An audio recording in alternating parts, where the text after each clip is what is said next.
Hello guys, এই যে আমরা গরিব মানুষ, এই যে আমরা এখন রাত্রিবেলা কাজ করছি, হাতে 3 দিন টাইম আছে। সে কাজ করছি দীঘাতে।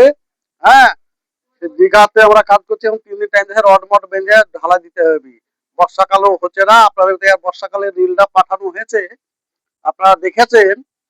তো এখন কি করা যাবে বলেন? তো আপনারা একটু শেয়ার টেয়ার করেন, লাইকটা দিয়েন, ফলো করে রাখেন, নাহলে আমরা হচ্ছি গরিব মানুষ। ঠিক আছে? তো আপনারা অবশ্যই ধাক্কা মারেন না, একটু মুখের দিকে তাকিয়ে কি করেন। আমরা হচ্ছি গরিব মানুষ, মুর্শিদাবাদ থেকে এসেছি মেদিনীপুরে, এতে করে দীঘায় কাজে এসেছি।